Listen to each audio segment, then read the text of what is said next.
Welcome to the Positive Sports Podcast. I'll be your host this evening, Ed Montana. Alongside me today, my basketball compadre, my scout, my brother Alex. How you doing today? What is up, everyone? Man, it's April and March Madness is still going on. It's over now. It's over now, yes. It's over now. You can see by the shirt that I'm wearing, it did not end favorably for me and my team, but... Wait, how did we get there, though? That's a good point. So let's recap. Let's go back to the semifinals on Saturday. That's right. We'll start with the first one with with Sister Jean against Michigan. Oh, you're going to get struck by lightning, let me tell you. My goodness, did Sister Jean get some play or what? She got plenty. Probably the most she ever had. Not like that. You're going to hell, bro. You need to stop talking bad about Sister Jean. That's just not right. But, I like having these teams, these lower seed teams make it, but I don't want to see them in the Final Four because it is very difficult. Look, there's a reason they're an 11 seed or a 12 seed or something crazy like that. It's difficult for these teams. They have considerably less talent, I think, than a team like Michigan and certainly Villanova and Kansas. And they were obviously the little brother at the big dance. And admittedly, they played Michigan well through about 3/4 of the game. Yeah. And Michigan ended up finishing the game on a 38-16 run. But it's just kind of unfair for them to be there.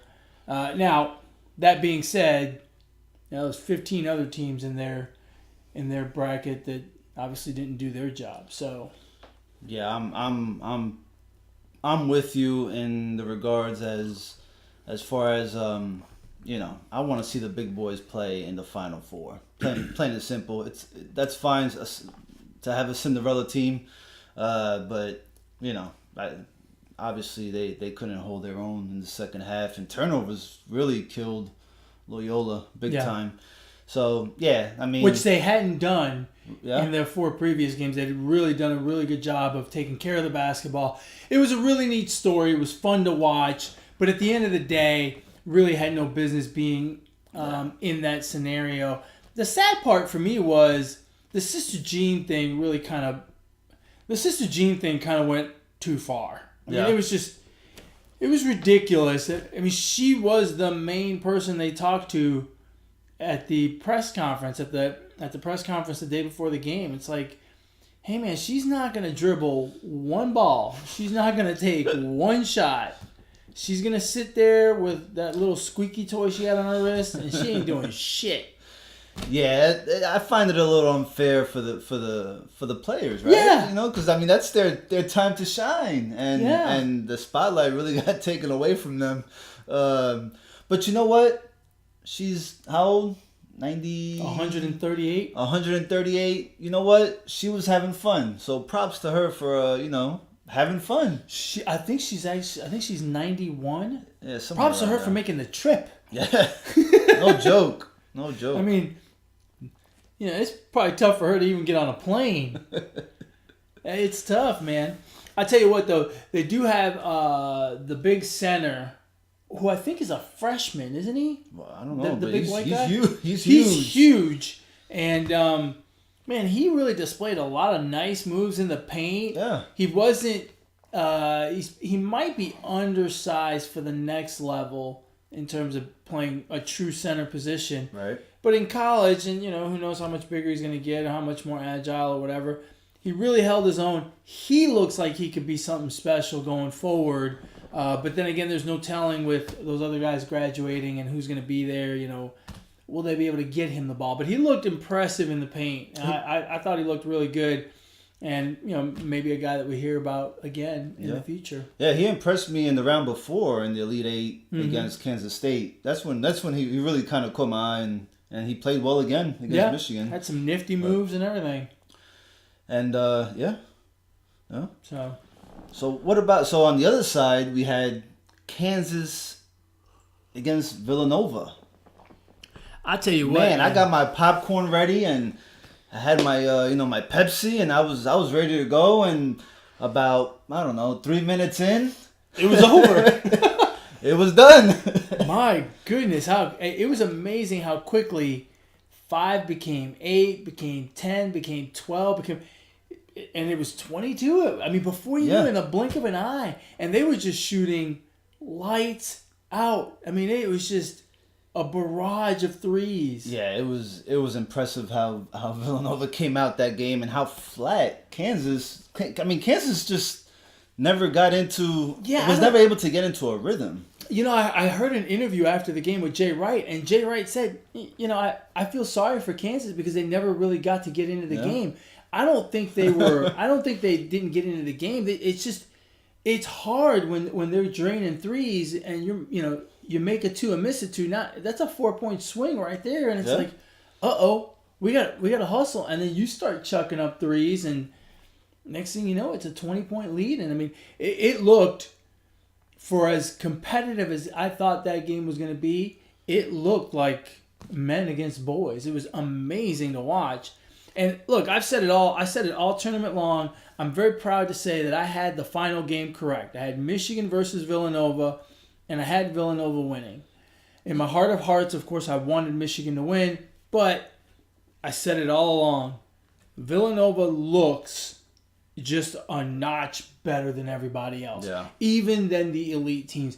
They look like they could go out and win a series convincingly against Virginia, against Kansas, against Duke, against Michigan State, against any of those teams. Against the Brooklyn Nets. Yeah. They look like they could just do it. It's something about the way they carried themselves and the way they played throughout the tournament. You know, they beat Kansas and the game against Kansas I thought was their perfect game, really. Yeah. Well, they had one more to play. Yeah. And shoot, they damn near pitched another perfect game. I mean, I was hoping for a nail biter, and it ended up being the exact opposite. Early on, Michigan found their way to the hoop, but ultimately they got behind exactly how you said earlier. Yeah. Once they got behind, they relied way too much on the 3-pointer. Yeah. And Villanova just looked like a complete team out there. Well, and that's been the Achilles heel for Michigan all year, I think. In the games that they don't defensively, they were always good.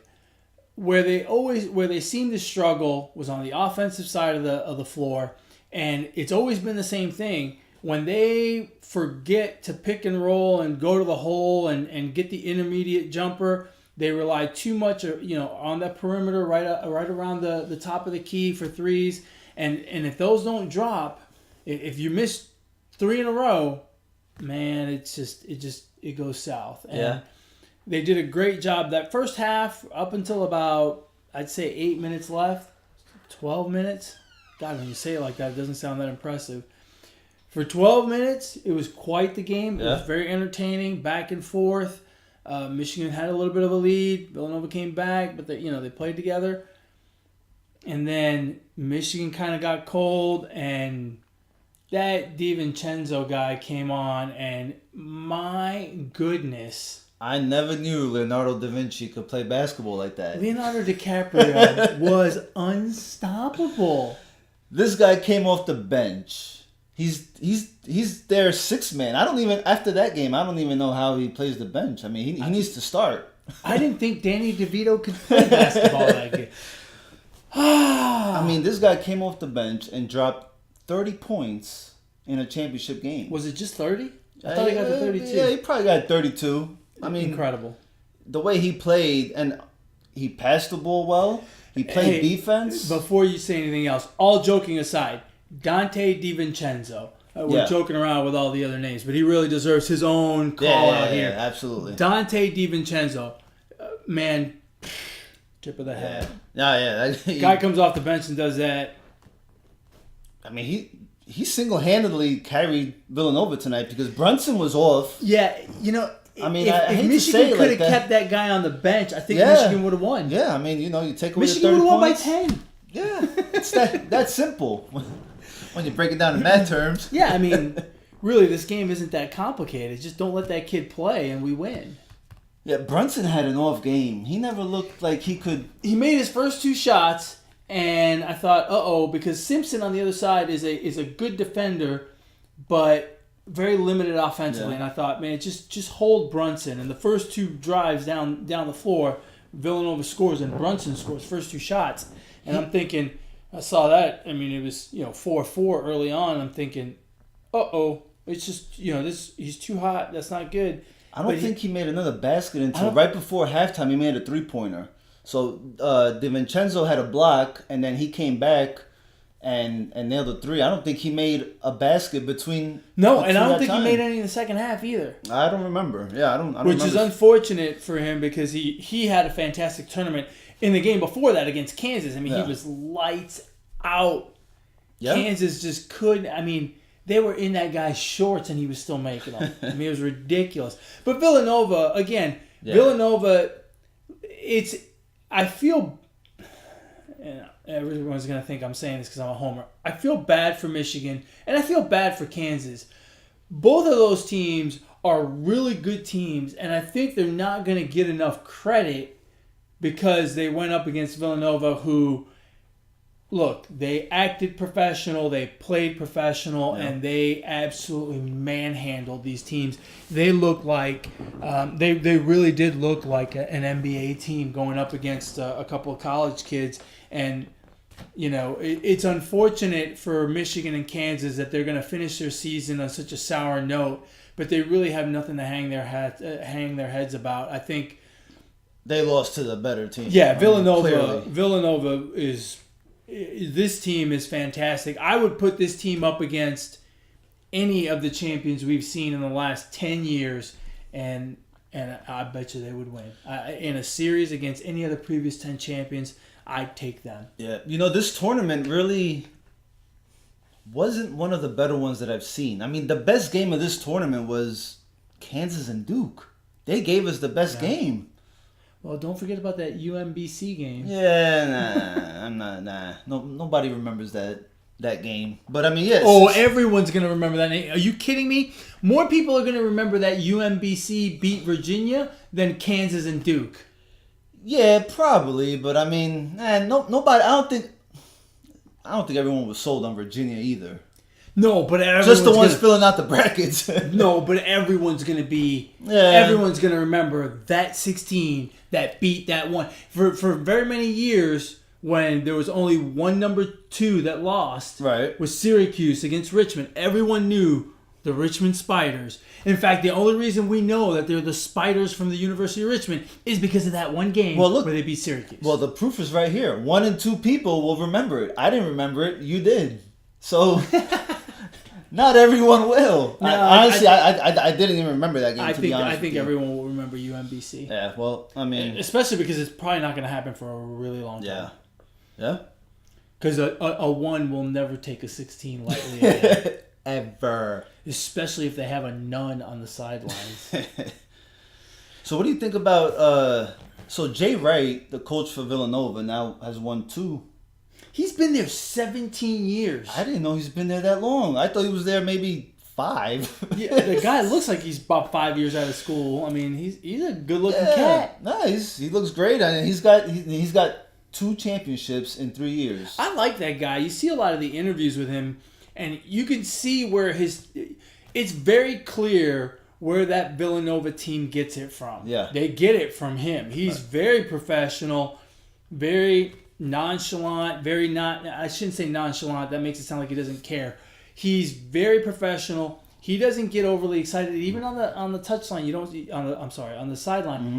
He doesn't get real excited about stuff. You won't see him arguing with the refs. He always has his jacket on. He never takes it off. He seems very, very composed, and his team plays the same exact way. I like Jay Wright. I think he's really good.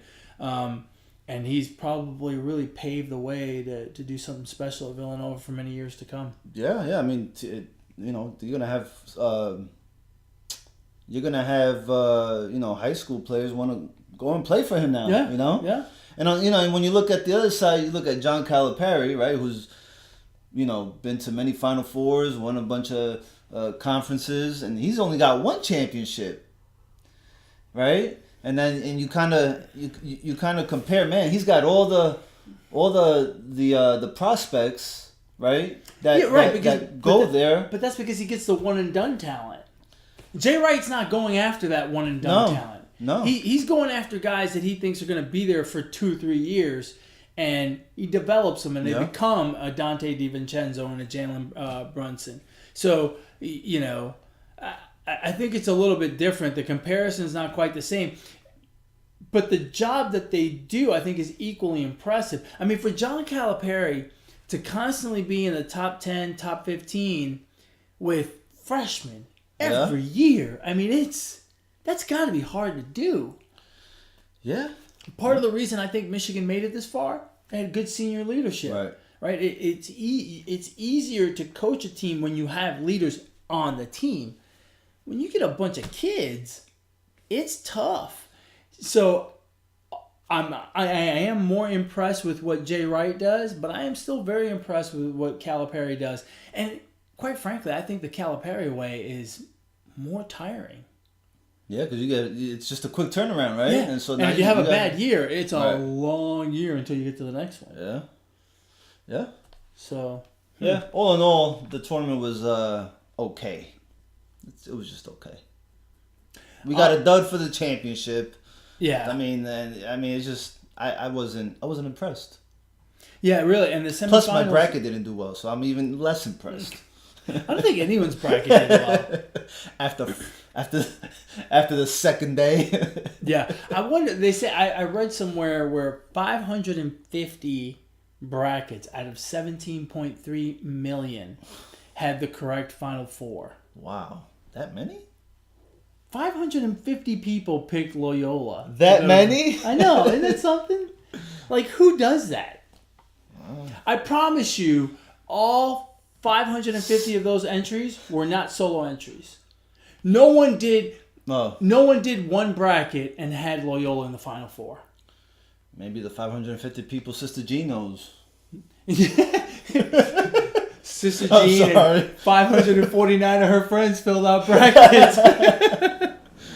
Oh, we're so dead. Man. That's terrible.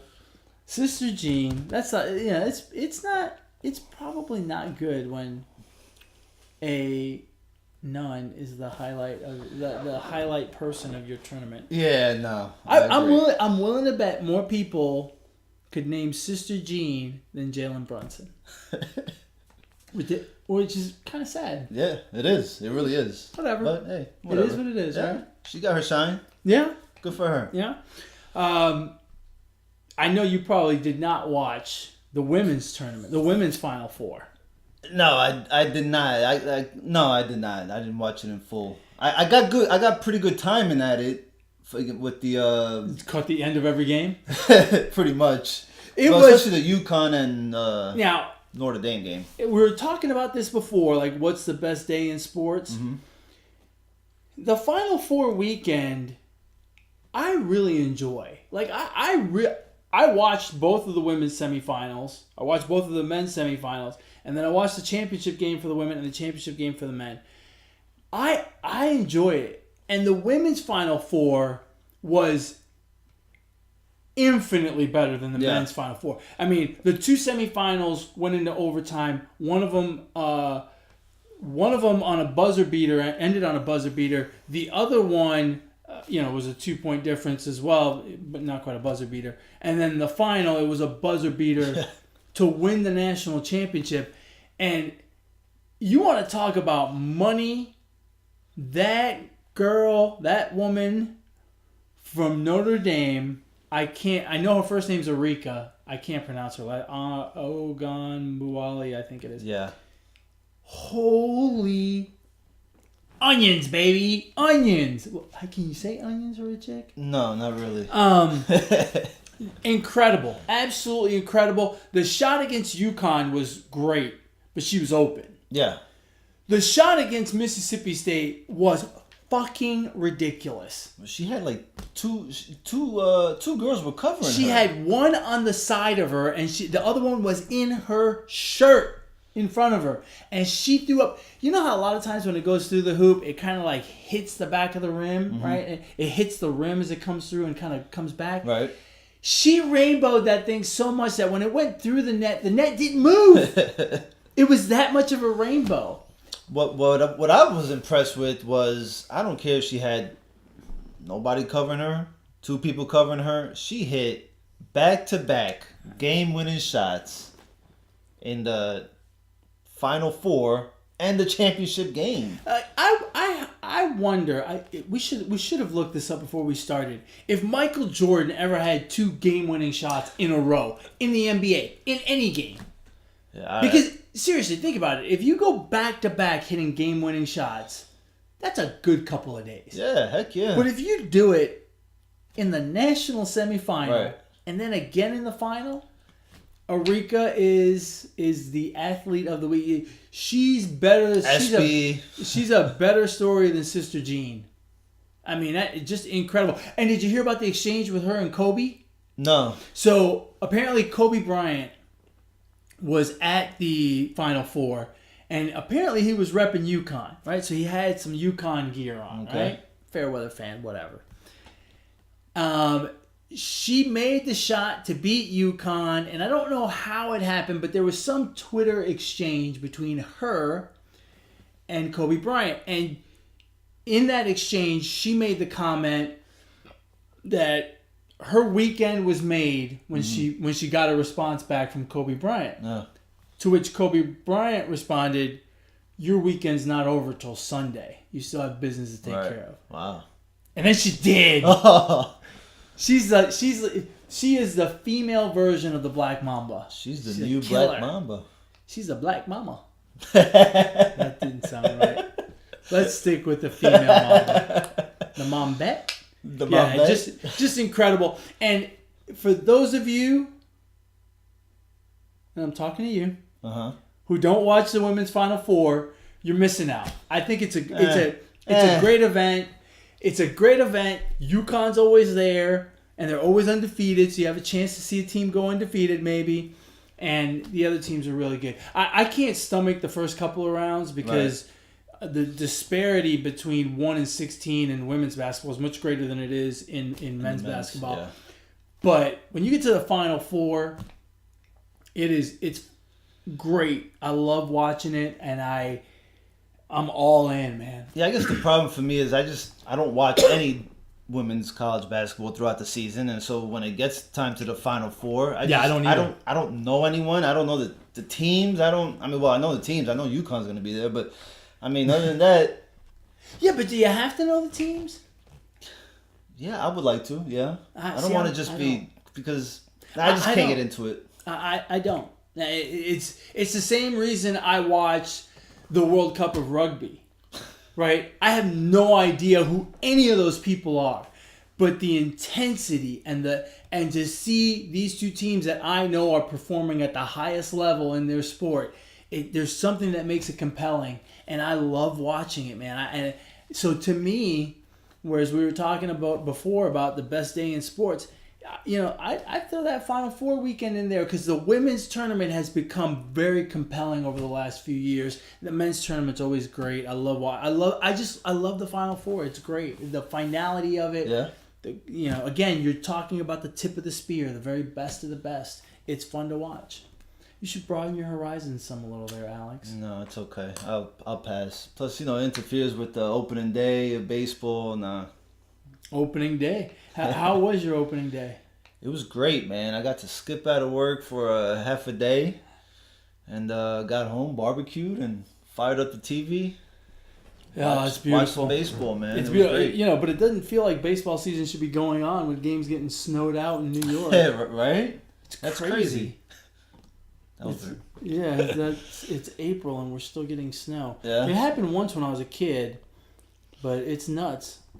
And so both New York teams were in New York today, and neither one of them played. And by the way, please, next season, let's start the games on Monday.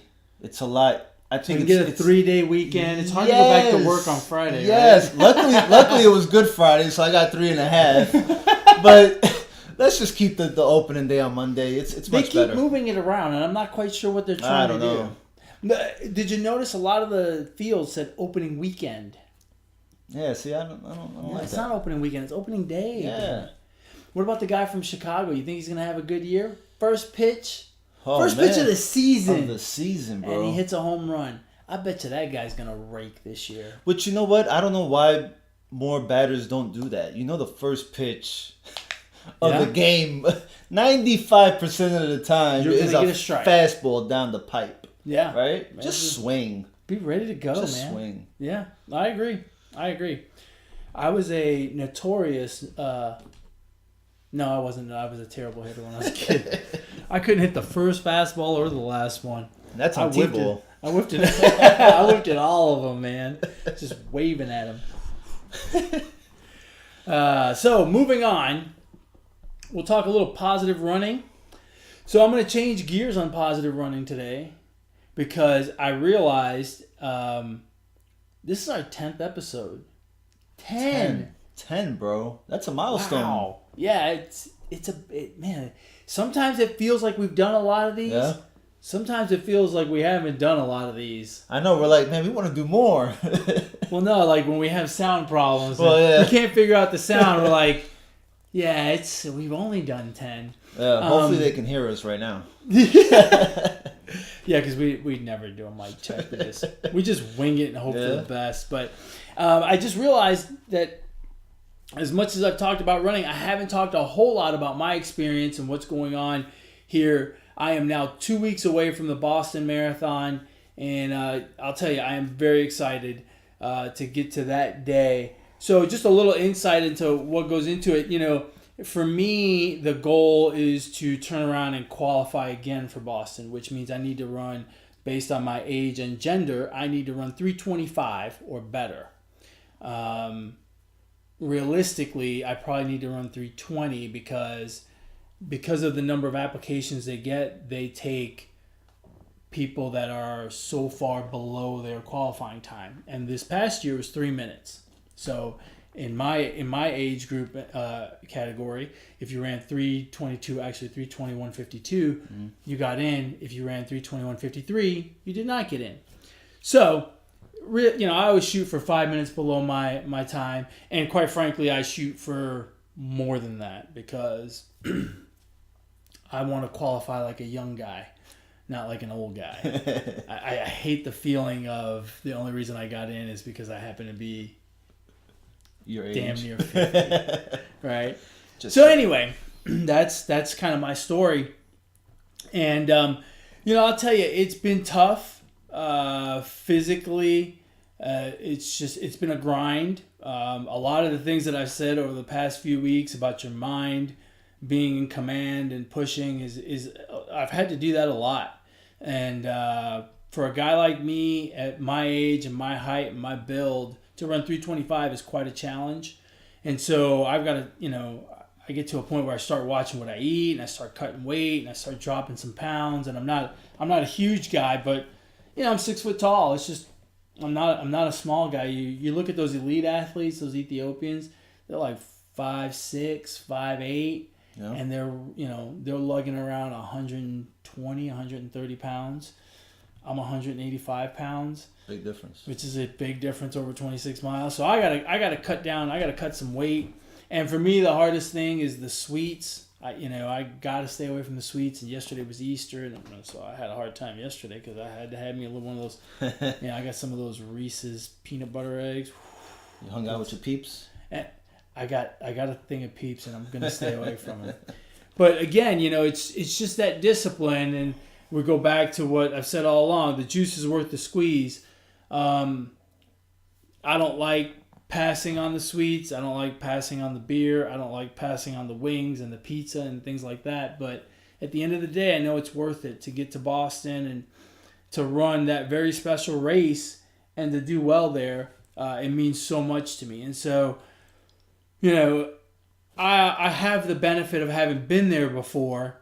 So I know how special it is. I know how good the feeling is when I perform well there. And so it's a little bit easier to be motivated because you can always kind of keep that in mind. But that's why when you haven't done it before, for those of you that are training for your first whatever race, get yourself around people who have done it, and they'll tell you how special it is, and they will motivate you, and they will inspire you to stick with your goals and stick with your training program and make the sacrifice of getting up early and running and watching what you eat and getting rest and all that other stuff. And so here I am now, just 2 weeks away. Us marathoners start to taper at 2 weeks. So we start to run less with less intensity, less miles, less intense miles, less speed workouts and things like that. And not so much this week, but next week, you really start to go into what's called taper madness.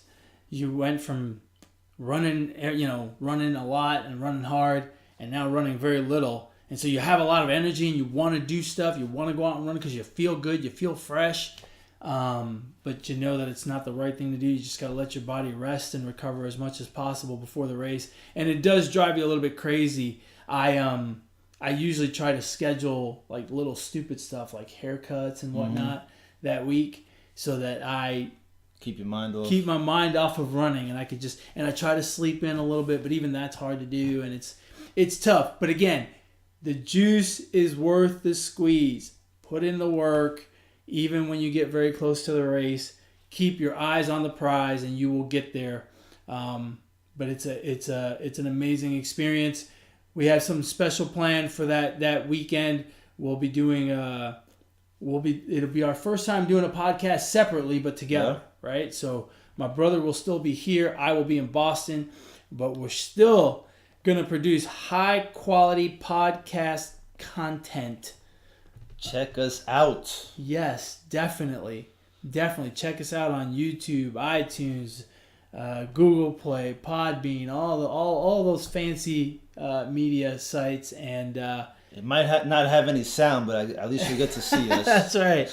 Well, that's the only reason we're on YouTube. But just in case the sound goes, you can see us. Hey, some people can read lips, so you never know. But anyway, that's all I have for positive running this week. Yeah, I think the key to running and weightlifting is find a partner that you can motivate and that can motivate you. Yeah. Because sometimes for me it's hard at the gym. I'll go with my wife and my daughter, but they're not lifting weights, they're not bench pressing, so it's usually just me, myself, and I. Mm-hmm. And sometimes you struggle, you struggle to find that motivation, someone to kind of scream at you and. Let me ask you a question, because I run into a lot of people on the running scene. I'm curious what it's like on the weightlifting or weight training.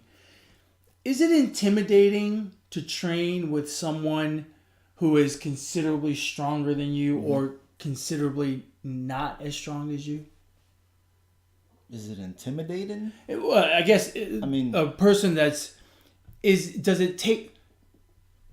it intimidating to train with someone who's considerably stronger than you? Does it take away from your training to train with someone who's considerably less strong than you?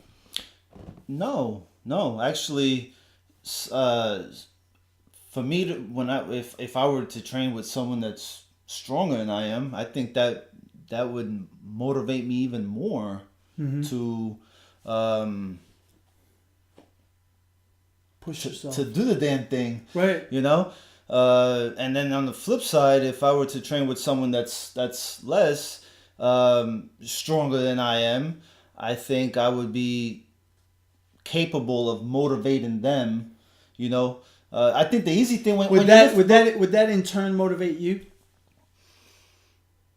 Absolutely, yeah. To be able to motivate someone else, heck yeah. Because I would love to train with big bad Brad at the gym that can bench press 800 pounds. Yeah. I mean, or like James Harrison, that guy. That would be cool to train with that guy. That guy's a beast. I'll be kind of scared. Yeah. I have to wear a diaper, but no, yeah, absolutely. I would love to have someone that would push me, and I think, and I know you run in groups a lot, so that's great motivation, I think, to get you going, I will say this, for anyone out there who's looking to start training and looking to join a group, do not worry about whether you're the fastest or the slowest in a group. I hear so many people be so intimidated to run with that person because they're so fast. And you don't understand how motivating it is. For me, I find it incredibly motivating to run with someone who's faster than me, and incredibly motivating to run for someone who is not as fast as me. Right. Because I feel the responsibility of being their example, of pushing them to their limits. It helps me, maybe not right then and there, but the next time I go out, I remind myself of how I push that person, and I push myself if I'm by myself. Right. And I've run with people who are considerably faster than me, and it has been some of the best workouts ever on the track. It's been with those guys that are faster than I am. And they beat me. They beat me every single time, right? And you know, we do laps around the track, and for example, sometimes we do like 800s, for example, which is 2 laps. And I run with a guy who's a 250 marathoner, and I am not a 250 marathoner. I won't tell you what I am, but I'm not 250. That's for damn. In fact, my first number is not a 2. It's more than that. And I can't tell you how many times I've gone out to the track, and I start with them on every single set of those 800s, and I know I'm going to lose every single time. And it just motivates me, and I see him pull away from me slowly as we go around the track. And all I do is say, just stay with him, just stay with him, just stay with him, just stay with him, just stay with him. And then I look down, I'm like, oh my God, I can't believe I just did that fast. So it's incredibly motivating. And then when you have someone else, to be able to push someone else, it's a tremendous feeling, and it carries over for the next training run. Right. So my advice to you, and I think you agree with me, don't be intimidated by what you can or cannot do. Don't be intimidated by someone being stronger or faster than you. You are helping them just as much as they are helping you. Again, one of my favorite sayings, it takes a village to raise a child. And in training, I think that also works. It takes a village to train for a race, and you know, you'll be surprised what people you'll run with. And you know, I've run with people for years that I am considerably faster than them, and they run with me all the time. They love it, and I beat the brakes off of them every single training run. But they love it because they know I'm going to run what I say I'm going to run, and they just follow along, and they do the best they can, and it motivates them. Don't be intimidated by other people's speed and strength. We're all on our own journey. We are all on our own path, and at the end of the day, you will benefit from being around those people, so don't be intimidated. No one's going to judge you for it, really. No? No, I mean... You shouldn't be, at least, right? No, I mean... You're out there doing the best you can. Yeah, and doing something you love to do, right? That's right. Something for your own good. What else? I don't have anything else. Do you? No, I don't, man. I think the championship game kind of took all the air out of your... Took all the air. I thought it was going to do that to me. I guess because it wasn't a nail biter, it didn't really wear me out. Yeah. I just kind of like, well, you know, c'est la vie. Hats off to Villanova. Hats off to Notre Dame. Fantastic seasons by both of those teams. And really, in Villanova's case, dominant tournament run, well-deserved. And in Notre Dame's case, what fantastic finishes. Really, I mean, just unbelievable. Both of those games. Wow. Yeah, that was... You got a shout-out? Yeah, I got a shout-out. I got one. The first one... 2, wow. Or 3, maybe even 3. Wow. Or 4. We could be here for hours. Okay.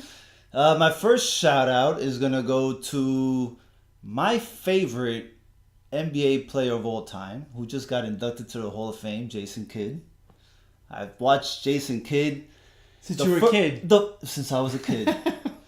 The first time I saw Jason Kidd he was playing, I was a Saturday afternoon, he was playing in college with the California Golden Bears. And I have no idea, I'm like, I don't know how old I was, like 13 maybe. Yeah. So, I don't know what made me watch this game, but I remember him playing that one game, and he impressed the hell out of me.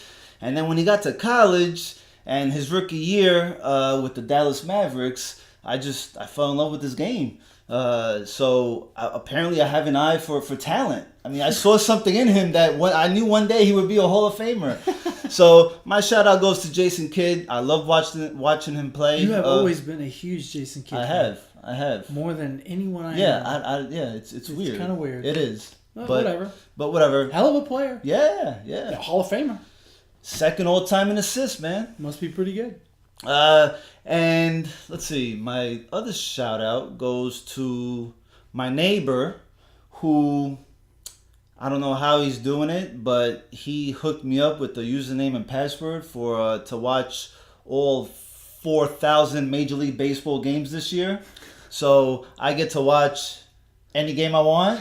I said, hey, You're not going to make it to work. Probably. Well, no, that's where I watch the game, the afternoon games. What are you talking about? So, and my last but not least, shout out goes to a high school catcher by the name of Luke Terry. Mm-hmm. I don't know if you've heard about the story, but he was at 19 months. He had his right arm amputated. He had contracted E. coli.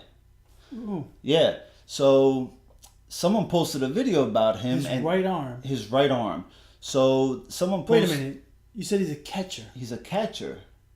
Yeah. And he has no right arm. Holy shit. So someone posted a video of him this past weekend that I got to see, and so the pitcher throws him the ball, he catches it, he flips the ball in the air, and as the ball's in the air, he slides his glove off of his left hand, catches the ball with the left hand, and flips it back to the pitcher. You have to check out this video because it is the smoothest. I mean, he's got it down packed. Wow. It is impressive. That is impressive. Watching a catcher. Yes. Luke Terry goes to high school in Tennessee. Uh-huh. If you want to catch the video, go search up Tony Austin _10.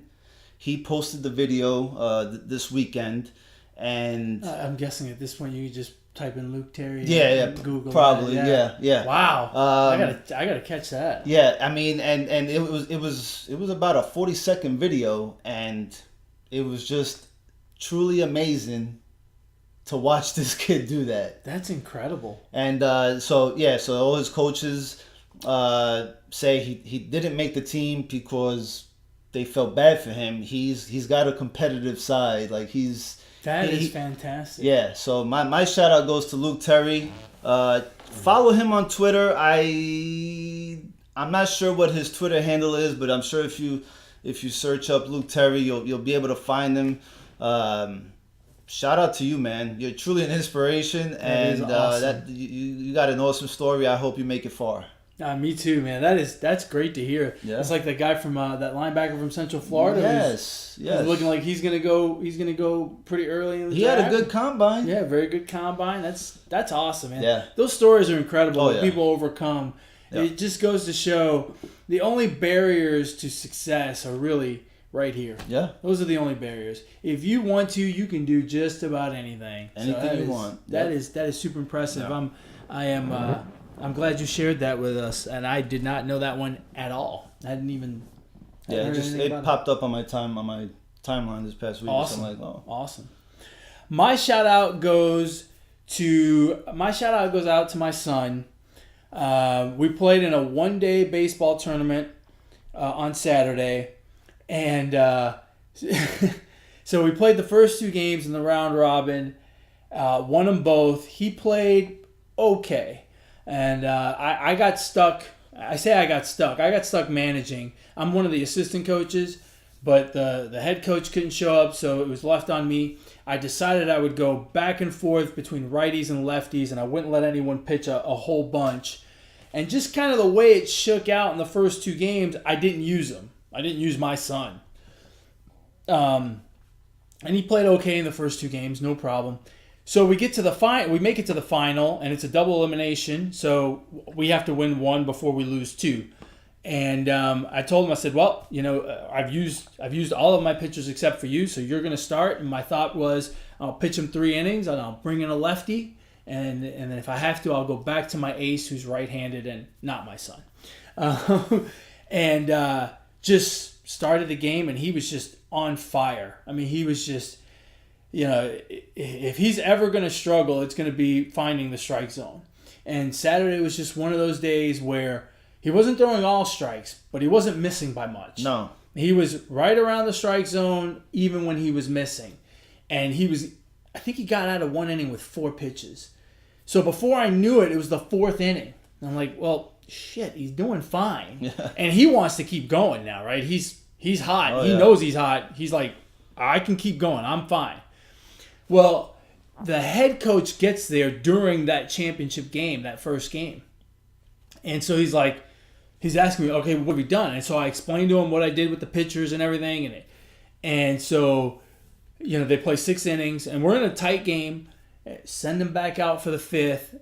And the head coach and I are like, and we told him, you get into any kind of trouble, you look any kind of tired, we're pulling you out. Don't worry. It's not because you've done a bad job. You've done great, but, we got to win the game. He went out there and just kept hammering away in the 5th. And so he comes off the field in the 5th, and we're up 2-1. And he comes off the field, and I shake his hand, and I go, good job, thanks. I appreciate it. Mm-hmm. And he goes, you're welcome. And I go, you're done for the day. He goes, I'm still playing, right? I go, yeah. I go, but you're done. You're not pitching anymore. He goes, okay. And he expected it. Come on. We score a couple more runs to get up 4-1.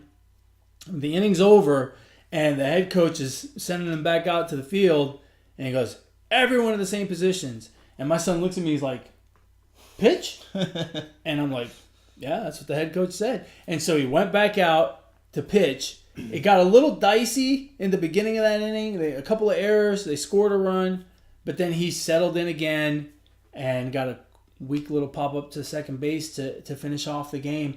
And so he pitched a complete game, 6 innings, gave up 2 runs. I think he only had 1 walk, which that's his Achilles heel. Yeah. And really just I don't want to say masterful, but in Little League, to hold a team to 2 runs is pretty much masterful. It's pretty good. And and of course he was just super excited, and they won the championship and blah, blah, blah. It's not the biggest championship in the world. Obviously, it was a small Easter weekend tournament, but it, obviously made him ecstatic. And, just his focus was just on point Saturday. He was just all over it on that mound. He was smooth as can be. The other coach at one point was trying to get his batters to step out of the box and kind of mess with his timing. And he just didn't let anything faze him. He was just locked in. It was beautiful to watch. My hat's off to you, son. You did a fantastic job. I'm proud of you. Yeah, it was pretty good. I was there to witness. It was fun. It was good. It was good. Thanks for not taking my shout out, because I know you were. I was this close, man. I know. I was this close. I'm like, I'm gonna mess with him. We would have had the first act of violence on our podcast. Because I'd have beat the brakes off that's not positive. Oh no, I'm positive I would have beat the brakes off of you. So with that, we come to an end of our 10th episode. 10. Wait, 10. 10. I want to say thank you to all the fans. I want to say thank you to all of our friends and family who support the podcast, who have given us grief, who have given us critiques, who have given us a pat on the back. I very much appreciate it. It is very, very welcome. It has been so much fun talking to all of you, and we're going to do 10 more, at least. At least 10 more. Who knows? But we are having a blast doing this. I hope you are enjoying this as much as we are enjoying doing it. With that being said, if you want to offer any more of those aforementioned comments, compliments, concerns, pats on the back, whatever it is, shout out, whatever, let us know. You can reach my brother at Brooklyn Gaucho on Twitter. That's right. And you can reach the show at Positive Sports at gmail.com. Positivesports10 at gmail.com. If you want to get a hold of me, talk running, talk sports, talk about anything, I don't care. I'm a chatterbox. You can reach me at eMontana21 on Twitter. And as always, my friends, ignore the negativity. Be the positivity. Peace.